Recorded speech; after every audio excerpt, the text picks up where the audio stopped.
Good morning friends, I am from tribute classes. कल हम पढ़े थे मतलब नेशनल असेंबली के बारे में, ठीक है। आज हम पढ़ेंगे दी आउटब्रेक ऑफ रिवोल्यूशन, कैसे रिवोल्यूशन शुरू हुआ। ध्यान से सुनना, कैसे रिवोल्यूशन शुरू हुआ उसके बारे में पढ़ेंगे, ठीक है। पहला क्या होता है ना, कल जो पढ़े थे डिफरेंट मतलब रोल्स ऑफ फिलोसोफर्स के बारे में, ठीक है।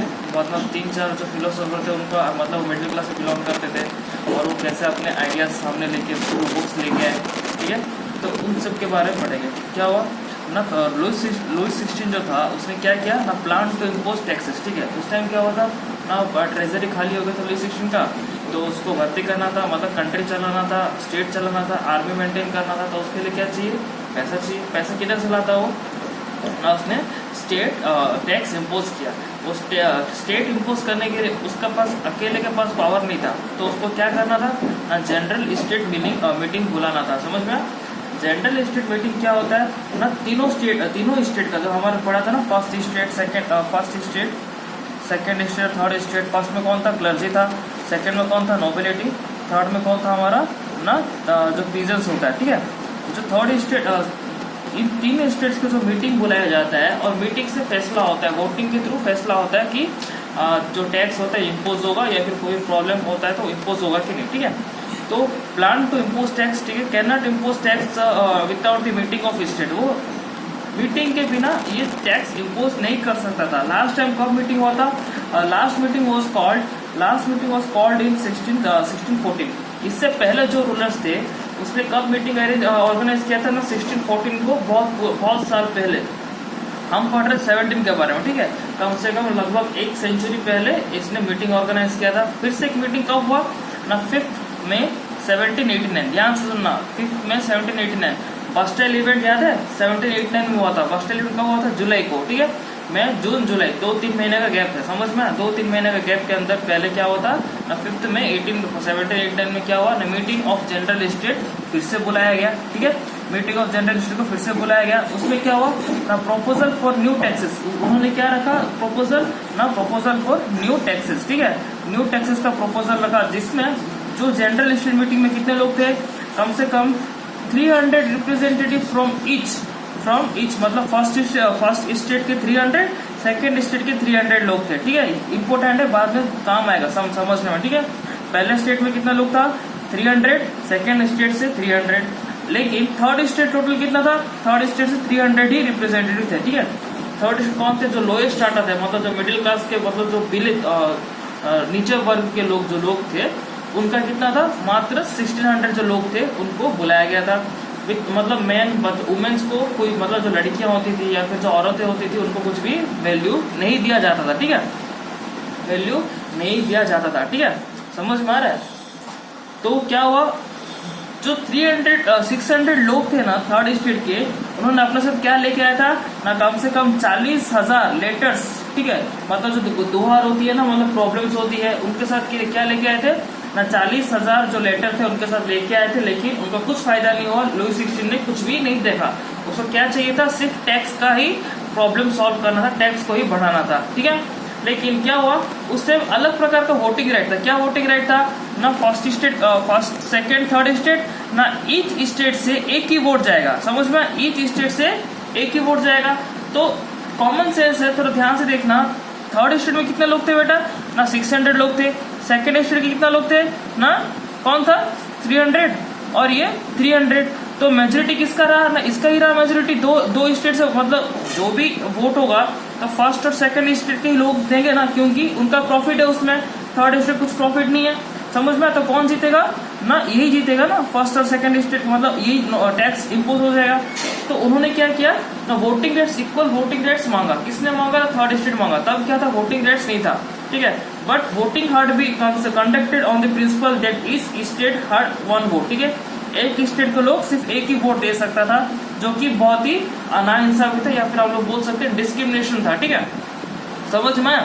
तो याद रखो, जो हमारा जो फिलोसोफर था, कौन सा, रूसो, उसने क्या बोला था अपने सोशल कॉन्ट्रैक्ट में, इक्वल राइट्स बोला था, याद है? Equal rights, equal voting rights और इक्वल ह्यूमन राइट्स, ठीक है। तो उन्होंने क्या मांगा, क्या डिमांड किया, demand for equal voting rights. क्या डिमांड किया, demand for equal voting rights. मतलब क्या है, एक इंसान का एक वोट और एक वोट का 1 वैल्यू। तुम लोगों ने पढ़ा होगा सिविक्स में 9th क्लास में, ठीक है, एक इंसान का 1 वोट और एक वोट का सिर्फ 1 वैल्यू, ठीक है, उस हिसाब से उन्होंने डिमांड किया। लेकिन जो किंग था उसने रिजेक्ट कर दिया, जो किंग था उसने रिजेक्ट कर दिया, जो किंग था उसने रिजेक्ट कर दिया, ठीक है, जो किंग था उसने रिजेक्ट कर दिया। उसके बाद उन्होंने क्या किया गुस्से में ना, फॉर्मेशन ऑफ नेशनल असेंबली, उन्होंने क्या किया ना, एक टेनिस कोर्ट था वहां पे, मतलब वर्सेलिस में, वहां पर टेनिस कोर्ट में इकट्ठा हुए सब लोग, कम से कम 3600 लोग, जो मिडिल क्लास, याद रखना जो ये गए थे ना 600 रिप्रेजेंटेटिव, ये मिडिल क्लास के जो प्रॉस्परस लोग थे ना, मतलब जो ट्रेडर्स मर्चेंट्स, जो मिडिल क्लास एमर्ज होकर आए थे बीच में, वही लोग गए थे, ठीक है, वही लोग गए थे, ठीक है। तो उन्होंने क्या किया ना, जो टेनिस कोर्ट था वहां पे गए और नेशनल असेंबली फॉर्म करने का उन्होंने सोचा। नेशनल असेंबली फॉर्म किया उन्होंने, फिर क्या किया ना, न्यू कॉन्स्टिट्यूशन और वो बनाएंगे।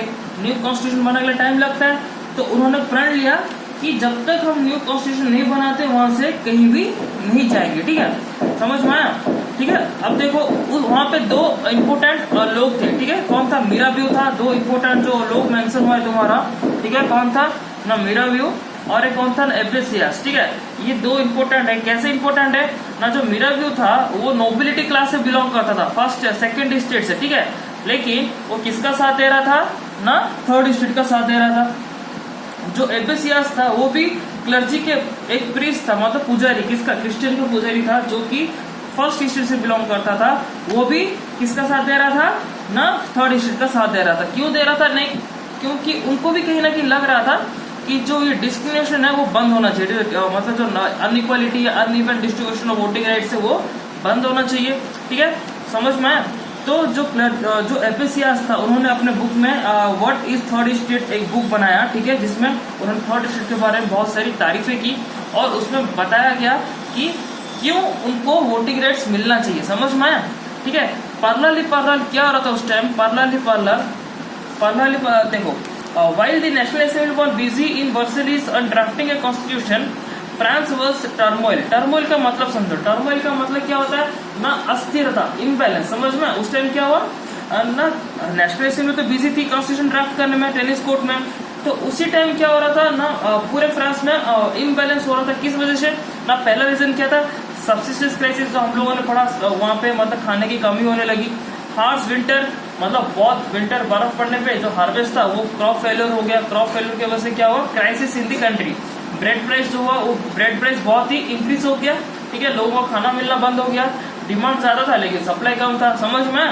तो किंग तो याद करो, जो बस्टाइल का इवेंट है, वो बस्टाइल का इवेंट यहाँ पे आएगा, बस्टाइल का इवेंट यहाँ पे आएगा। तो किंग किस लिए ट्रूप, मैंने पहला वीडियो में बोला था, किंग ने ट्रूप भेजा था कहाँ पे ना, गांव में या फिर जो शहर है पेरिस, वहां पे ट्रूप्स भेजा था। क्यों भेजा था ना, किंग ऑर्डर ट्रूप्स, क्यों भेजा था ना, ये जो क्राइसिस था, ये जो राइट्स फैल गया था, उसको बंद करने के लिए भेजा था। लेकिन जो वहां के जो लोग थे वो गलत समझ गए, क्या समझे कि वो उनको मारने आ रहा है, इसलिए उन्होंने क्या किया ना, agitated crowd stormed and destroyed the Bastille, ठीक है, जो बस्टाइल फोर्ट था उन्होंने उस पर हमला करके उसको पूरा तहस नहस कर दिया। तो यहाँ से रिवोल्यूशन स्टार्ट हुआ, ठीक है। जो कहानी की तरह जो पहले दे दिया था वो अभी पूरा फिर से दे रहा है, ठीक है। कब हुआ था बस्टाइल इवेंट, 14 जुलाई 1789 में, याद है सबको, ठीक है।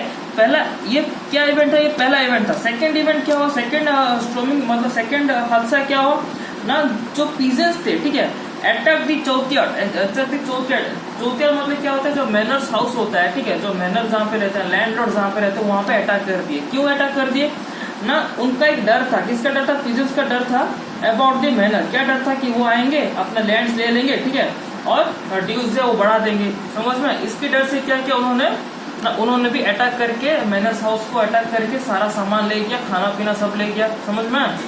तो ऐसे में पूरे कंट्री में, whole country was in the revolt, ठीक है, पूरा जो कंट्री था पूरा रिवोल्ट के मूड में था, ठीक है।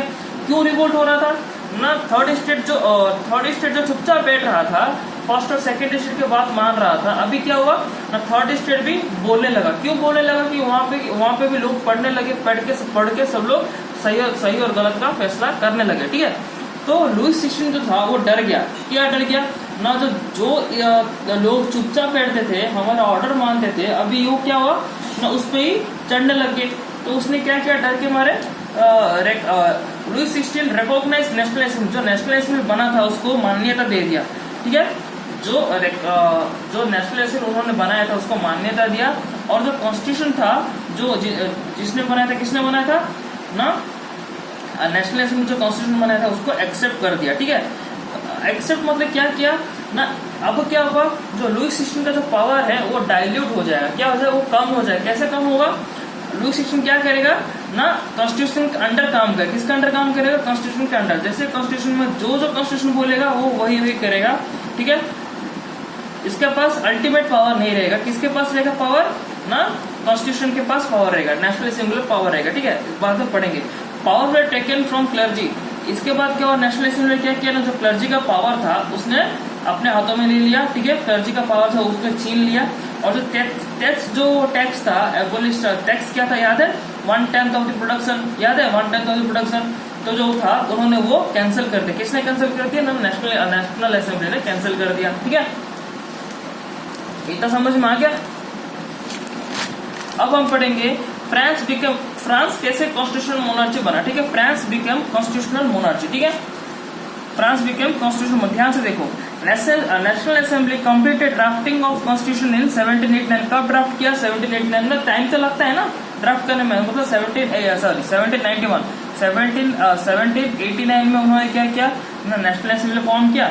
और कितना साल लगा उनको कॉन्स्टिट्यूशन बनाने में, कितना साल लगा, 3 साल लगा। समझ में आया, तो ठीक है, तो कम से कम 3 साल लगता है, टाइम तो लगता है। अब देखो इंडिया कॉन्स्टिट्यूशन कब बना, इंडिया कब बना, इंडिया का 1946 में कॉन्स्टिट्यूट असेंबली फॉर्म हुआ, लेकिन कॉन्स्टिट्यूशन कब बना, 1949 में। ड्राफ्ट कब हुआ, 1949 में। लागू कब हुआ, 1950 में। याद है कितना साल लगा था। तो यही यहाँ पे भी बहुत टाइम लगा था, ठीक है। कॉन्स्टिट्यूशनल मोनार्ची, जो कॉन्स्टिट्यूशन बना वो क्या किया ना, जो पावर था, limited the power of monarch, ठीक है। पावर लिमिट किया, लेकिन पावर पूरी तरीके से छीना नहीं, पावर क्या किया, कम कर दिया। कैसे कम कर दिया, कॉन्स्टिट्यूशनल मोनार्च पहले मैं समझाता हूँ क्या होता है ना। कॉन्स्टिट्यूशनल मोनार्च वो होता है जिसमें जो किंग का पावर होता है वो डाइल्यूट हो जाता है, किंग का पावर जो होता है वो कम हो जाता है। कैसे कम होता है ना, सारे चीजें जो होती है वो कॉन्स्टिट्यूशन के हिसाब से होती है, ठीक है। किंग अपने हिसाब से कुछ भी नहीं कर पाएगा, किंग मतलब अपने हिसाब टैक्स नहीं बढ़ा पाएगा, किंग अपने हिसाब से रूलर को चूज नहीं कर पाएगा, किंग अपने हिसाब से मिनिस्टर को चूज नहीं कर पाएगा। कौन चूज करेगा ना, जो नेशनल असेंबली वही चूज करेगा, ठीक है।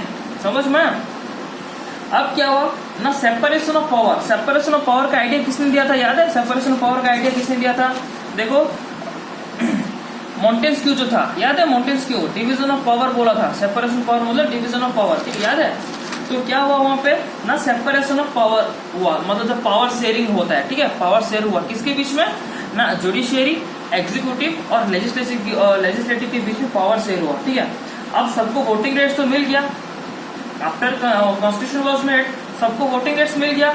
वोटिंग राइट्स जो मिला उसमें भी बहुत सारे कंडीशंस थे, ठीक है। कैसे कंडीशंस ना, वोटिंग राइट्स किसको मिला, वोटिंग राइट्स किसको मिला, एक्टिव सिटीजन्स।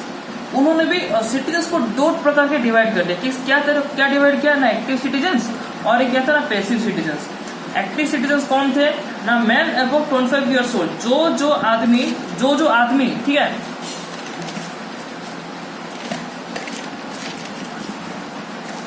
जो आदमी 25 साल से एज 25 साल से अबव है, ठीक है।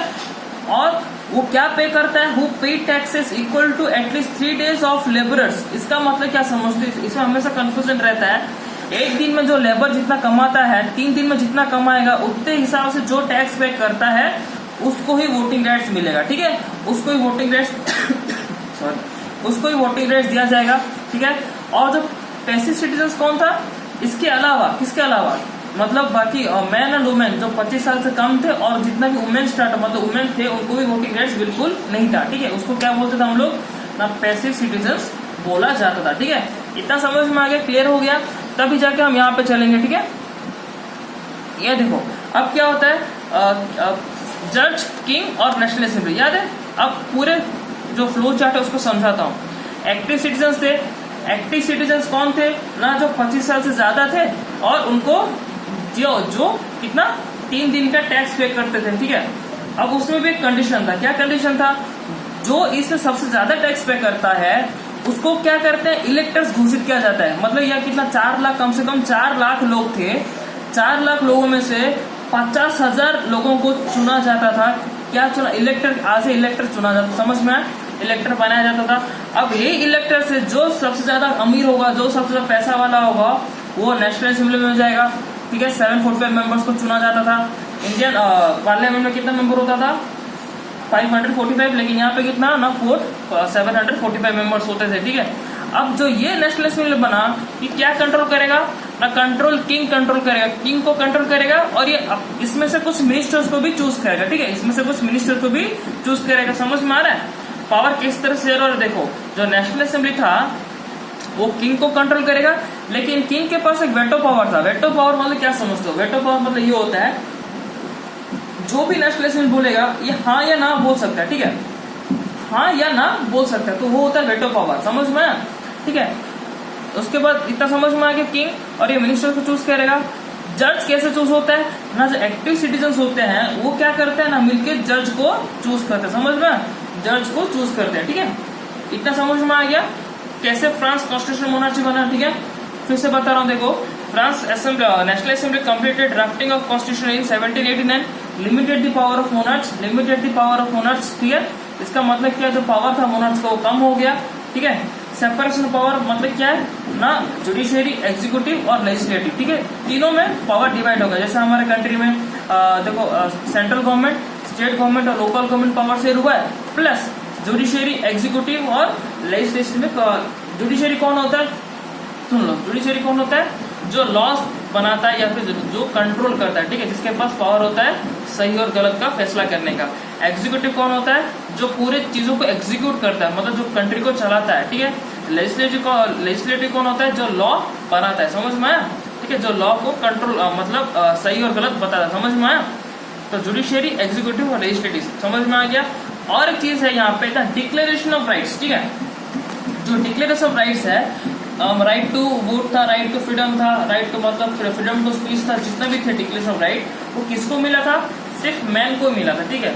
सारी चीजें वहां पे सिर्फ मैन को जाती थी, वुमेन्स को कुछ भी नहीं जाता था, ठीक है। वुमेन्स को कुछ भी नहीं जाता, ठीक है। किसको जाता था? सब कुछ चीजें मैन को ही जाता था। मतलब एक टिल्ट हो गया था किसकी तरफ? मैन की तरफ एक सारी चीजें टिल्ट हो गया, तो वुमेन को कुछ भी नहीं मिल रहा था। तो कॉन्स्टिट्यूशन ने जितना भी राइट्स बनाए, डिक्लेरेशन ऑफ राइट्स बनाए, एग्जाम में क्वेश्चंस नहीं आते इसके ऊपर, फिर भी बता रहा हूँ। उन्होंने क्या बोला? जो राइट्स है, डिक्लेरेशन ऑफ राइट, वो क्या है? Natural and inalienable right. मतलब तुम जन्म होते हो तो तुम्हारा जन्म का अधिकार कोई छीन नहीं सकता, तो ये जो राइट्स है तुमसे कोई छीन नहीं सकता, ठीक है। समझ में आ गया? पूरा समझ में आ गया। कल और एक पार्ट पढ़ेंगे इसके बारे में कि कैसे मतलब रेन ऑफ टेरर जो है उसके बारे में पढ़ेंगे। चलो आज के लिए बस इतना ही। कुछ भी डाउट है तो पूछ सकते हो। Tata, bye bye.